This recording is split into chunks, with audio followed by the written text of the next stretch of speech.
রসুল পাককে কে কে জিয়ারত করতে চান? ওয়াল্লাহ বলছি, এদিকে মসজিদ, ওদিকে মাজার, এদিকে মাদ্রাসা, এটা রসুল পাকের স্টেজ। ব্যর্থ যাবেন না, ব্যর্থ যাবেন না ইনশাআল্লাহ। এই সামনে বৃহস্পতিবার দিবাগত রাত্রি, শবে বারাত না, তাই না? এই রকম আরো 6টা রাত, ওই রাতকে নিয়ে 7টা রাত আপনারা নিজেদের টাইম নির্ধারণ করে নেবেন। এশার নামাজের পর থেকে ফজরের নামাজের আগে পর্যন্ত টাইম নির্ধারণ করে নেবেন।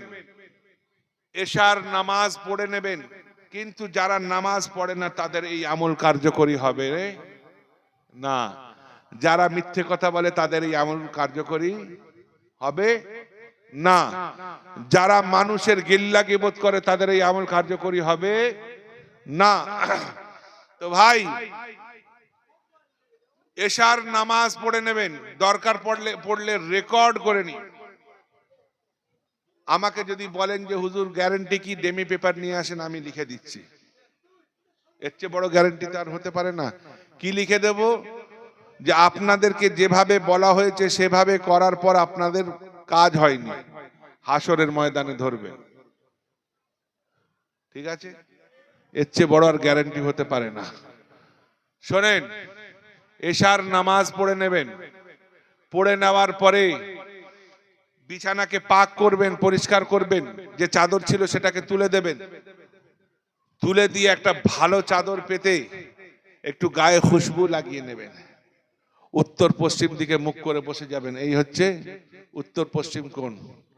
এই দিকে মুখ করে বসে যাবেন নিজের বিছানাতেই, এবং চোখ বন্ধ করে রসুলে পাকের ধ্যান করবেন। এবং ধ্যান করে আমার সঙ্গে এই দরুদ, আমি যে দরুদটা পড়ছি সেই দরুদটাকে নোট করে রাখেন, ইনশাআল্লাহ কাজে আসবে।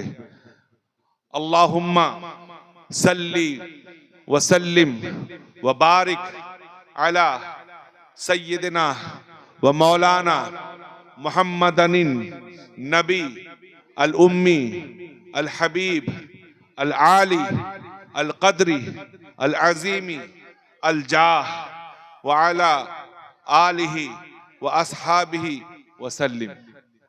এই দরুদ শরীফটা 100 বার পড়বেন। কতবার? কিভাবে পড়বেন? চোখ বন্ধ করে রসুল পাকের ধ্যান করে। যাকে দেখার ইচ্ছা হয় তাকে ধ্যান করেন না? মানে কোন কবি বলেছে, দিল মে হ্যায় তসবীর ইয়ার, বাস নজর ঝুকাই और দেখ লি। মনে প্রেমিকের ছবি রয়েছে, চোখটাকে বন্ধ করলাম, দেখে নিলাম।